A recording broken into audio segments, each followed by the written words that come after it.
Assalamualaikum warahmatullahi wabarakatuh. Bersyukur kepada Allah Subhanahu wa taala. Alhamdulillahirabbil alamin dan bersalawat kepada Nabi Muhammad sallallahu alaihi wasallam. Allahumma shalli ala Muhammad wa ala ali Muhammad. Baik teman-teman sekalian, kita akan lanjutkan kembali ngaji kita, yaitu setelah perang Badar, maka kemudian perjalanan pulang para pasukan muslimin ke Madinah dan kemudian disambut.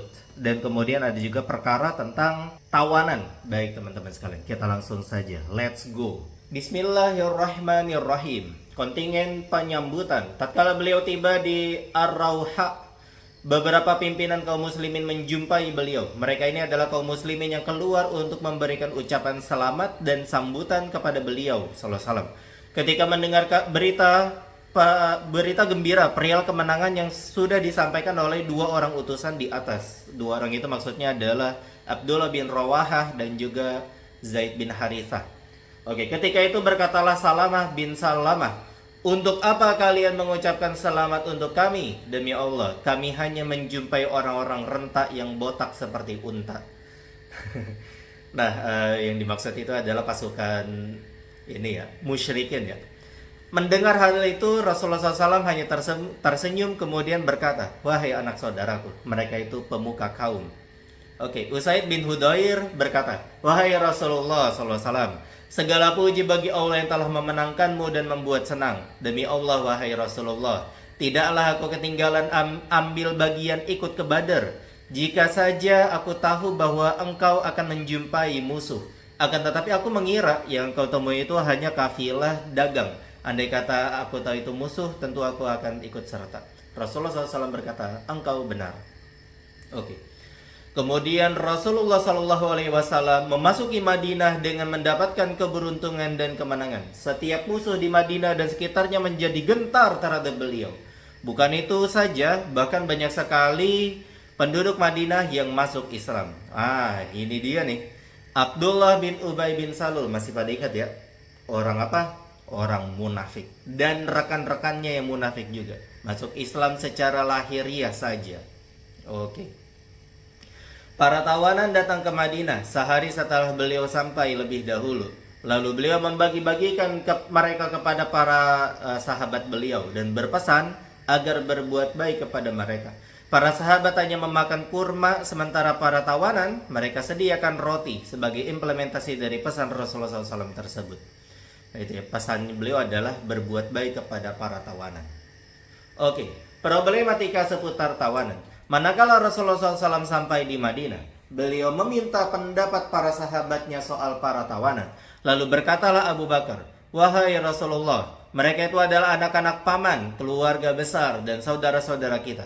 Sesungguhnya aku berpendapat agar kita mengambil tebusan saja dari mereka, sehingga apa yang kita ambil itu menopang kekuatan buat kita menghadapi kaum kafir.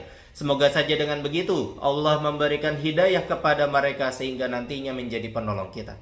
Maka Rasulullah SAW berkata, "Bagaimana pendapatmu wahai Umar?"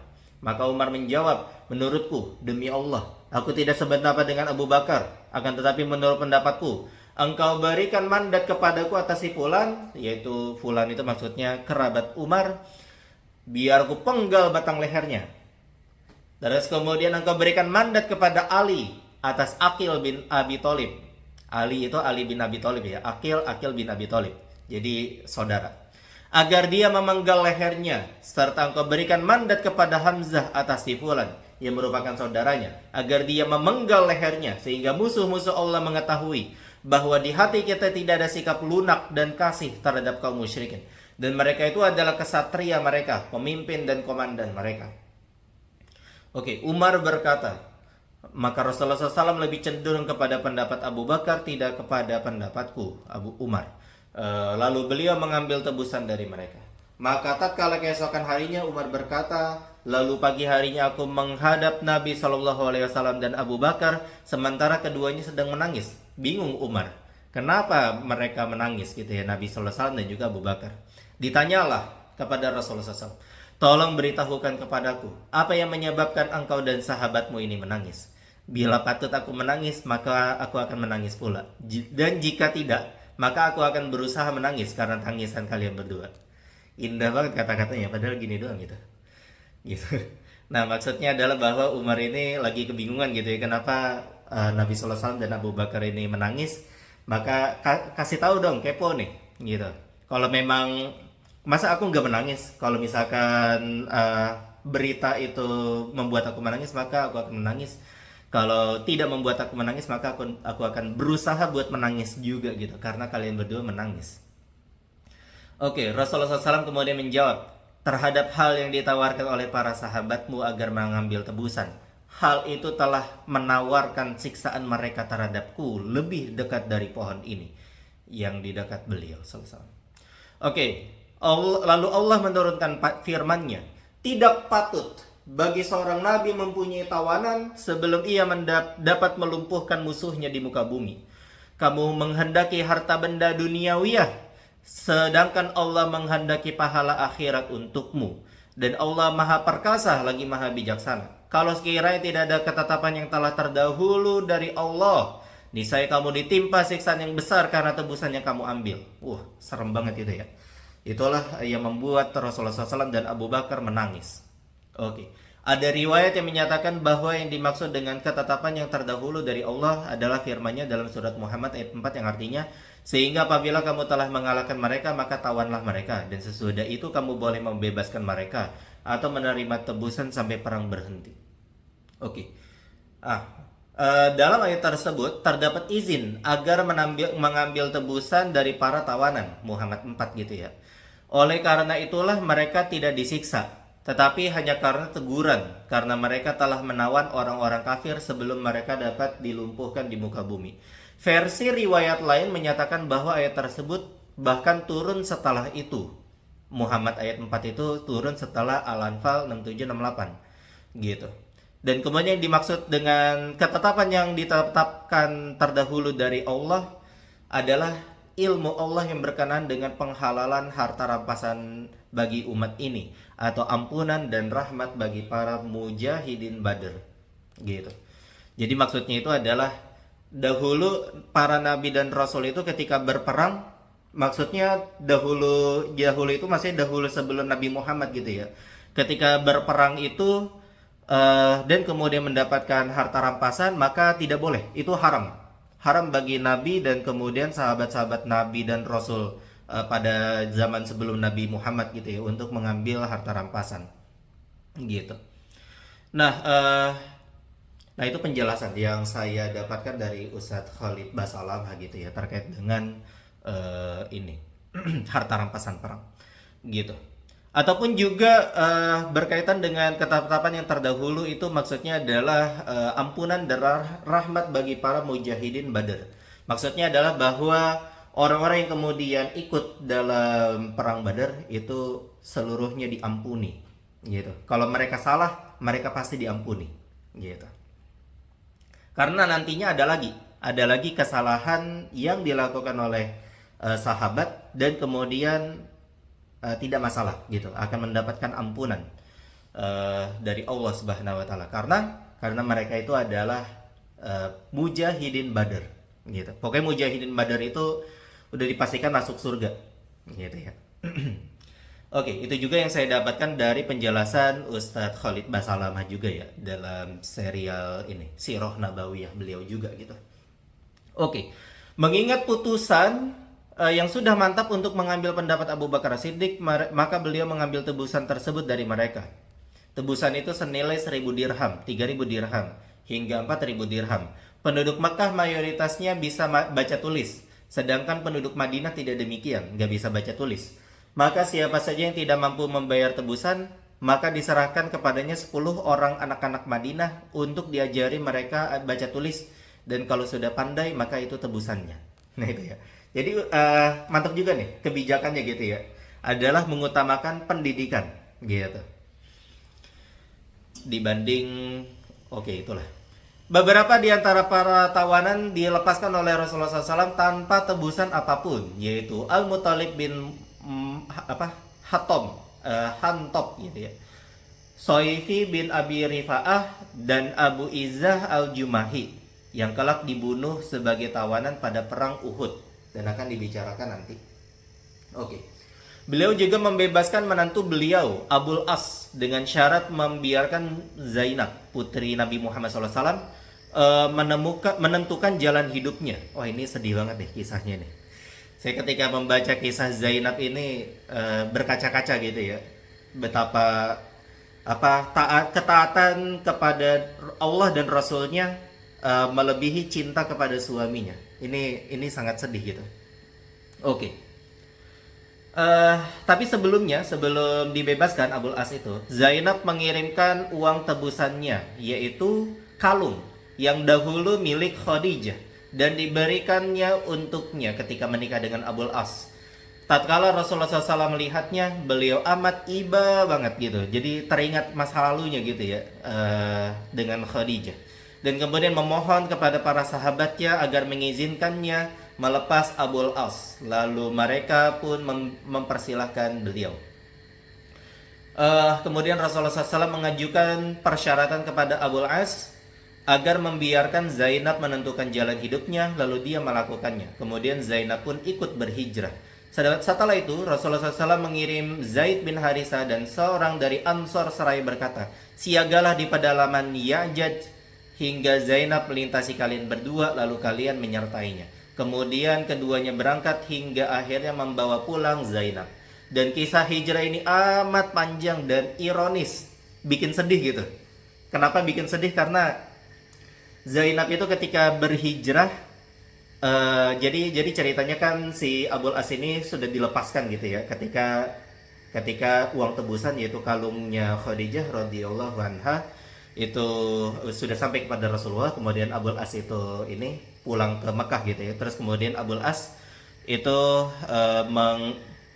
menceritakan kondisinya kepada Zainab binti Rasulullah SAW. Maka Zainab pun berhijrah gitu ya. Gitu. Ketika berhijrah itu kemudian, wah ini ironisnya ini. Kemudian Zainab itu dicegat gitu ya, dihadang oleh Quraisy di tengah perjalanan. Dan itu membuat ternyata Zainab itu sedang mengandung bayi gitu ya, sedang mengandung janin gitu di rahimnya, umur 4 bulan kalau nggak salah. Karena penjegatan itu kemudian Zainab keguguran gitu ya, dan kemudian beliau radhiyallahu anha ini sampailah di Madinah gitu ya, dan kemudian kondisinya itu sudah gugur gitu. Nah, dan kemudian ya Zainab ini sebenarnya masih mencintai ini gitu ya, Abul As. Tapi karena Abul As ini seorang yang kafir dan kemudian perintah Nabi untuk kemudian berhijrah, maka kemudian berpisahlah gitu. Maka kemudian singkat cerita Abul As maksudnya, Abul As itu pengen ke Madinah gitu ya. Gitu. Nah, dan kemudian dia sebenarnya Abul As ini sudah tergerak ingin masuk Islam gitu ya, tapi kemudian dia ada urusan ekonomi dulu gitu ya, berdagang, dan kemudian meminta perlindungan Zainab untuk kemudian tinggal di Madinah untuk sementara waktu. Itu Zainab dengan suka hati menolong Abul As agar kemudian dilindungi di Madinah. Gitu. Abul As sebenarnya udah ditawarin Islam ketika di Madinah itu ya, tapi kemudian Abul As nggak pengen, soalnya dia tidak ingin mengkhianati Quraisy. Maka kemudian Abul As pulang ke Mekah, dan kemudian sebenarnya Abul As ini udah yakin pengen masuk Islam gitu ya, sehingga ketika di Mekah Abul As menuntaskan urusannya di Mekah gitu, titipan-titipan dagangan kemudian diserahkan sampai kemudian tuntas, dan kemudian Abul As bersyahadat di Mekah gitu, asyhadu alla ilaha illallah wa anna muhammadar rasulullah. Maka kemudian Abul As berhijrah ke Madinah, dan kemudian cinta Abul As dan juga dengan Zainab binti Rasulullah SAW kemudian dipertemukan kembali gitu. Nah, dan Zainab karena sebelumnya tadi ketika berhijrah itu keguguran, maka kemudian setelah sekitar 4 tahun Zainab itu kemudian terpisah dari Abul As, dan kemudian dipertemukan lagi dengan Abul As menjadi suami istri yang sah kembali. Dan kemudian 1 tahun kemudian Zainab meninggal dunia gitu ya karena penyakit tadi tuh, keguguran gitu ya. Gitu. Nah, tapi yang terpenting adalah tentulah mereka berdua dipertemukan lagi dengan Islam dan kemudian mereka berdua ya menjadi sahabat sahabiyah Nabi dan kemudian mereka semua insya Allah masuk surga gitu ya, Abul As dan juga Zainab insya Allah dipertemukan lagi di surga gitu. Oke, kita lanjutkan kembali. Di dalam tawaran juga terdapat Suhail bin Amr. Dia seorang orator yang menawan. Umar berkata, "Wahai Rasulullah, cabutlah kedua gigi seri Suhail bin Amr agar terjulur lisannya. Dengan begitu dia tidak lagi berpidato untuk menjelekkanmu selama-lamanya dalam suasana perang." Hanya saja Rasulullah SAW menolak permintaan ini karena untuk menjaga supaya tidak terjadi penyiksaan fisik dan agar terhindar siksaan Allah pada hari kiamat. Nah, singkat cerita memang Suhail bin Amr ini perang Badar itu perang tahun kedua Hijriah ya.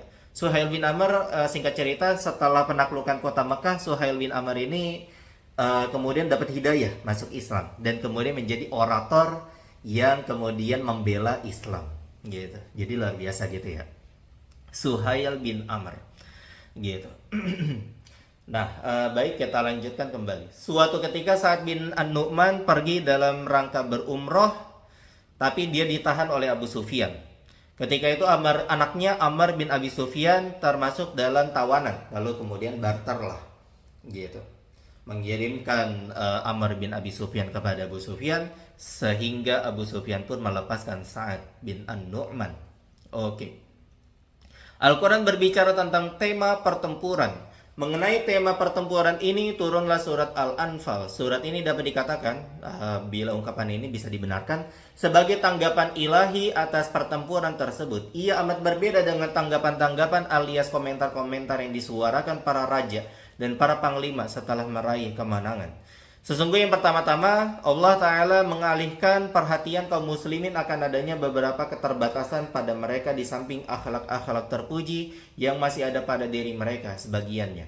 Sebagiannya muncul agar mereka berupaya menyempurnakan diri mereka dan menyucikan melalui pujian-pujian tersebut.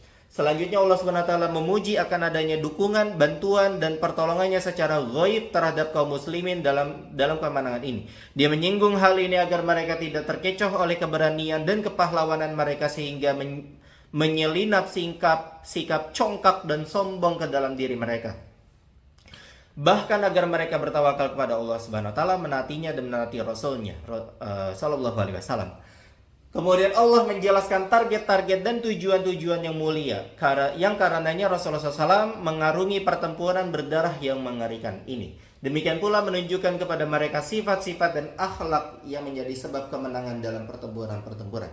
Demikian juga dia menyuruh orang-orang musyrikin, kaum munafikin, kaum Yahudi, para tawanan perang memberikan nasihat yang demikian menyentuh hati dan membimbing mereka untuk berserah diri pada kebenaran dan senantiasa berpegang padanya. Selanjutnya dia juga mengajak bicara kaum muslimin seputar tema harta rampasan, merancang bagi mereka beberapa prinsip dan dasar-dasar masalah ini. Kemudian dia menjelaskan dan mensyariatkan bagi mereka beberapa undang-undang perang dan damai, sesuatu yang memang amat dibutuhkan setelah masuknya dakwah Islamiyah pada fase ini. Sehingga peperangan-peperangan yang dilakukan oleh kaum muslimin memiliki keistimewaan tersendiri dibanding peperangan-peperangan kaum jahiliyah. Kaum muslimin unggul di dalam akhlak, norma-norma, dan suri teladan. Dengan demikian dunia menjadi yakin bahwa Islam bukanlah sekedar sudut pandang tertentu, akan tetapi ia adalah agama yang menggembleng penganutnya secara praktis atas dasar-dasar dan prinsip-prinsip yang diseru olehnya. Selanjutnya pula dia menetapkan beberapa poin dari undang-undang negara Islam yang menetapkan perbedaan antara kaum muslim yang tinggal di dalam teritori dan juga yang tinggal di luar teritori. Ada kalau di sini misalkan WNI, WNA gitu ya, ada aturan-aturannya. Maksudnya WNI yang tinggal di Indonesia dan juga WNI yang tinggal di negara lain maksudnya, bukan WNI WNA. Beda urusan. Oke, pada tahun kedua Hijriah, puasa Ramadan dan zakat fitrah diwajibkan dan dijelaskan juga nisab zakat yang lain. Diwajibkan zakat fitri dan perincian nisab zakat yang lain adalah untuk meringankan kebanyakan dari beban-beban berat yang dihadapi oleh sebagian kaum muhajirin yang menjadi pengungsi. Mereka itu kaum fakir yang tidak mampu mencari nafkah. merupakan suasana indah dan kemujuran bahwa Id, hari raya pertama dirayakan oleh kaum muslimin semasa hidup mereka adalah Id yang terjadi pada bulan Syawal tahun 2 Hijriah, sehabis kemenangan besar yang mereka raih pada perang Badr. Alangkah menawannya Id yang bahagia ini didatangkan oleh Allah setelah menghiasi kepala mereka dengan mahkota kemenangan dan kebanggaan diri. Alangkah indahnya pemandangan sholat tersebut yang mereka lakukan setelah keluar dari rumah-rumah mereka sambil mengeraskan suara mereka dengan takbir. Gitu. Allahu Akbar, Allahu Akbar, Allahu Akbar. Gitu. Kalimat tauhid, la ilaha illallah, wallahu akbar, tahmid, alhamdulillah gitu ya.